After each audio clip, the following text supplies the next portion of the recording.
Bayangkara ini setidaknya nanti akan ada ribuan pasukan anggota Polri yang akan mengikuti upacara pada pukul 8 yang akan dipimpin langsung oleh Kapolri Jenderal Sutarman. Tapi sebelum itu kita ingin berbincang dulu. Saya sudah ditemani oleh Kabar Reskrim Polri, Komjen Pol Dr. Andes Suhardi Alyus selaku Ketua Panitia Hari Bayangkara ke-68. Pak Suhardi, selamat pagi. Selamat pagi, Mbak. Apa kabar, Pak? Baik, Mbak. Pak, ini kalau melihat umur manusia 68 biasanya memasuki usia senja begitu ya Pak. Tapi paling tidak apa arti usia ke-68 ini bagi Polri? Bagi Polri tentunya usia 68 diharapkan kita lebih dewasa gitu untuk meningkatkan profesionalisme tentunya yang sesuai dengan harapan dari masyarakat. Itu yang kita kembangkan terus, bagaimana kita membangun Polri ini menyesuaikan dengan perkembangan lingkungan strategis yang ada di sekitar kita. Gitu Mbak ini. Oke, nah mungkin sedikit Pak bisa dijelaskan ini ada rangkaian apa saja dalam rangka Hari Bayangkara ke-68? Ya, ini sudah berawal sejak sebulan yang lalu, banyak kegiatan-kegiatan seperti bakti sosial, kemudian juga ada ziarah, juga ada tanda penghargaan yang kita sematkan dan sebagainya, termasuk kemarin pemuliaan nilai-nilai luhur dipimpin oleh Bapak Kapolri langsung. Dan sekarang puncaknya adalah hari ulang tahun Bayangkara, upacara 1 Juli yang biasanya diambil Bapak Presiden karena saat ini pasukan kita sudah tergelar untuk pengamanan rangkaian pemilu dan Pilpres 2014 sehingga dilaksanakan secara sederhana tapi tidak menghilangkan kekhidmatan dan dipimpin oleh Bapak Kapolri. Sedangkan nanti malam syukuran insya Allah Bapak Presiden akan hadir di PTIK bersama-sama seluruh prajurit anggota Polri. Baik, jadi sudah dimulai dari sebulan yang lalu dan ini puncaknya ya Pak, puncak acara. Pak, kalau berbicara selama 68 usia Polri ini tentu banyak sekali kinerja-kinerja yang sudah dilakukan oleh pihak Polri. Kita menyebut mungkin beberapa kriminalitas yang masuk dalam unordinary crime. Salah satunya narkoba begitu mungkin Pak. Kita memang melihat mungkin peredaran narkotika ini sangat sulit, tidak berkesudahan mungkin, tapi Polri sampai saat ini terus mengupayakan. Tapi kemudian pertanyaannya, apa konsistensi yang akan dilakukan ke depan mengingat peredaran narkotika ini bukan hanya di dalam negeri tapi juga sudah mulai sindikat internasional begitu? Iya, begini Mbak Yunisa, kejahatan itu berkembang sesuai dengan peradaban itu sendiri. Kalau kita mau ngomong bahwa kejahatan itu merupakan bayang-bayang dari masyarakatnya, the shadow of society.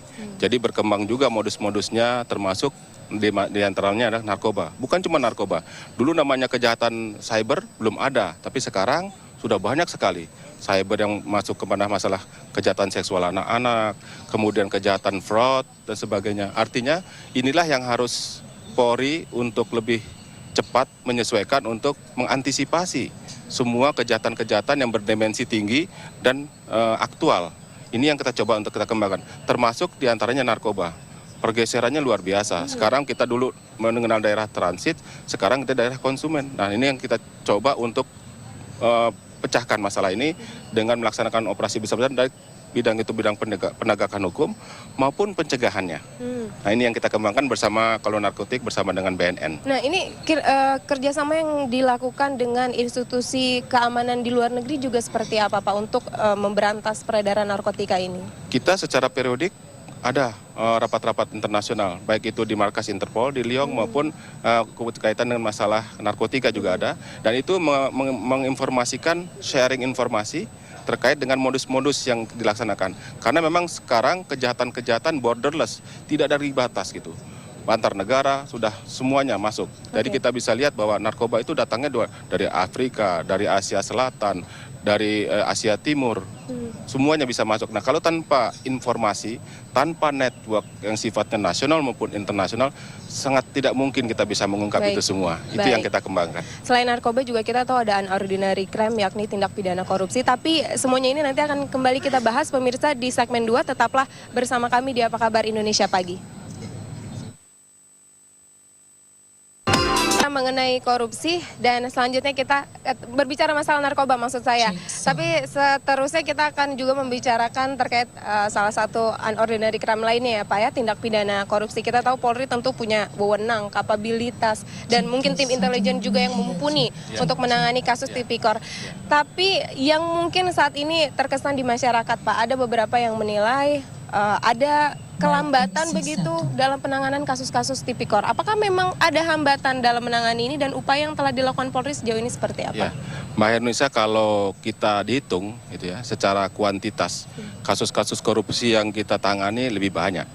Nah, dan kemudian juga tapi secara kualitas rekan-rekan dari KPK yang lebih unggul, maksudnya lebih banyak juga untuk koordinasinya. Dan untuk KPK juga punya fungsi koordinasi dan supervisi. Artinya ketika kita juga mengalami hambatan dalam proses-proses kaitan dengan masalah pembuktian tindak pidana korupsi, kita minta bantuan juga pada KPK. Jadi untuk pemberantasan korupsi ini kan ada diawaki oleh 3 instansi. Betul. Pertama KPK, kemudian juga Polri dan Kejaksaan. Nah, di sini kita sinergi. Di sinergi itu dengan membantu menyatakan satu visi itu kepada seluruh penyidik dan penuntut umum termasuk auditornya. Karena biar bagaimanapun itu merupakan konstruksi hukumnya. Dan sekarang kalau kita lihat tahun 2013, Polri itu bisa mengamankan kerugian negara hampir 900 miliar lebih, hampir 1 triliun. Dan 600 miliar sekian itu adalah proses tindak pidana korupsi yang ditangani oleh Barreskrim Polri, sisanya oleh Polda-Polda dan Polres gitu ya. Tapi secara kuantitas memang kita lebih banyak, tapi secara kualitas tentunya KPK yang lebih. Baik, Pak. Nah, ini berbicara tadi upaya-upaya dalam menangani kasus tindak pidana korupsi. Kemudian pertanyaannya yang baru-baru kemarin terjadi, kita juga tidak menutup mata yang juga kita sayangkan ada oknum di tubuh Polri yang juga terlibat dalam tindak pidana korupsi dan memang saat ini kita ketahui sudah divonis. Bagaimana dari pimpinan Polri sendiri menjaga agar sikap anti korupsi ini benar-benar tertanam di badan Polri? Iya, komitmen Bapak Kapolri tentunya kita bukan cuma sifatnya eksternal dalam rangka menegakkan hukum korupsi, juga tadi ke dalam. Artinya semua aturan-aturan harus dilakukan secara konsisten. Contohnya di bidang pengadaan-pengadaan, semuanya harus dengan aturan sesuai dengan apa yang sudah ditetapkan. Contohnya melibatkan LKPP dalam setiap proses pengadaan. Itu juga merupakan cara untuk pencegahan korupsi di lingkungan Polri, termasuk yang lain-lainnya. Ini yang kita coba terangkat sesuai dengan arahan Bapak Kapolri. Baik. Nah, berbicara masalah korupsi, tadi ada kerugian-kerugian negara, Pak, yang Bapak tadi sebutkan juga ini berkaitan dengan kekayaan negara yang kerap dicuri, mungkin ada illegal fishing tadi yang Bapak sebutkan. Ini bagaimana penanganan Polri sejauh ini? Gini, Mbak. Bapak Kapolri mencanangkan 12 program, termasuk diantaranya menangani kejahatan yang punya implikasi luas. Contohnya korupsi, narkoba, kejahatan jalanan, dan juga kejahatan terhadap kekayaan negara. Contohnya illegal logging, illegal fishing, illegal mining. Itu kan merupakan potensi-potensi untuk pendapatan negara yang selama ini belum ditegakkan secara benar. Nah, ini yang terus diminta oleh Bapak Kapolri ditegakkan sehingga kita sifatnya sekarang ofensif untuk mencegah potensi-potensi itu lari. Sehingga kita mendapatkan keuntungan untuk negara dalam membangun. Oke. Nah, ini berbicara masalah negara kita, Pak, 5 tahun sekali ada pesta demokrasi yang sebentar lagi kita juga akan laksanakan adalah pemilihan presiden tahun 2014. Pak SBY sudah menghimbau di hadapan Polri TNI bahwa sikap netralitas ini harus dijaga. Bagaimana Polri menjaga keprofesionalitasan untuk tetap netral, baik dari segi tidak memiliki hak suara maupun tidak ikut dalam politik? Ya, itu udah dari komitmen dari Pak Kapolri, apa diarahkan Bapak Presiden kita laksanakan. Semua dari mulai tingkat markas besar sampai polsek diingatkan untuk tidak sama sekali kita berpihak netral dalam menangani semua masalah. Ini yang coba kita gelarkan, dan kalau apun ada akan langsung diberi sanksi oleh institusi. Nah, ini mudah-mudahan kita bisa laksanakan pengamanan Pilpres ini dengan baik, Mbak. Mohon doa dari seluruh masyarakat Indonesia. Tapi pertanyaannya, Pak, kita tahu beberapa purnawirawan ini kerap ada yang mendukung salah satu kubu, bahkan kita tahu ya pimpinan pucuk mantan di bagian Polri ini juga ikut mendukung salah satu kubu. Menurut Pak Suwardi, seberpengaruh apakah suara purnawirawan terhadap anggota-anggota yang masih aktif di Badan Polri? Jadi begini, Akankah ini berpengaruh? Harus dibedakan untuk para senior-senior dan purnawirawan yang sudah tidak aktif lagi atau purnawirawan, itu kan punya hak politik masing-masing. Jadi tidak terpisah dengan kita yang masih aktif. Masih aktif kita sama sekali harus netral, tidak boleh ada apapun alasannya.